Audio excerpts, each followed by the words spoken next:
अस्सलाम वालेकुम भाई। मेरे पेट च पानी है, मेरे गुर्दे फेल हो गए हैं, मेरे पैर भी सुज जाते हैं। मेरे अम्मी अब्बू ने भाई बड़ा इलाज करवाया मेरा, पर कोई फायदा नहीं होया। असी ना सेहत कार्ड ते करवान गए हैं इलाज, तो उन्होंने साड़ा नहीं करवाया।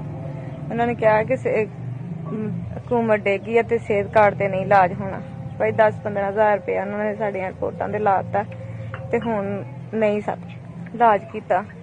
ਤੁਹਾਡੀ ਮਿਹਰਬਾਨੀ है कि तुसी साडी थोड़ी मदद करो। मेरे मियाँ भाई फेरी का काम करते हैं, ते मेरे छोटे छोटे 3 बच्चे ने।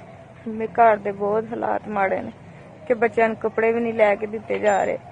ਤੁਹਾਡੀ ਮਿਹਰਬਾਨੀ ਵੀਰੇ।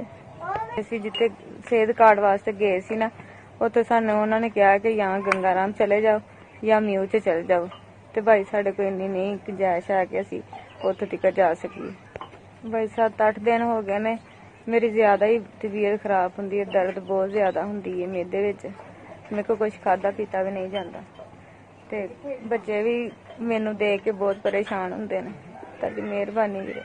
साल तो मैं बीमार हाँ भाई, साल हो गया मैनू बीमार होए। 10,000 रुपया मैनू मदद हुई है। जिन्हें भी भेजा अल्लाह उहदी हयाती करे, अल्लाह उन्हें बहुता दे, जिंदगी तंदुरुस्ती दे, उहदे बच्चों नेक करे, इन्ना कु देवे जिस तरह समुद्रा च पानी, अल्लाह उन्होंने इन्ना देवे। सुबह मैं अपना जाके ते हॉस्पिटल इलाज शुरू करवावांगी भाई इन्होंने इन्ना कोई अपना नहीं करता भाई जिन्ना इन्होंने मेरा किया है। अल्लाह इन्होंने खुश रखे, सलामत रहन, आबाद रहन भाई। मेरे दिल च बहुत दुआवां तुहाडे वास्ते भाई निकल रही हैं। जिन्ना जिन्ना मेरे भैन भरावां ने मेरी मदद की, उन्होंने बहुत बहुत मेहरबानी, उन्हों का शुक्रिया। SVS वालियां दा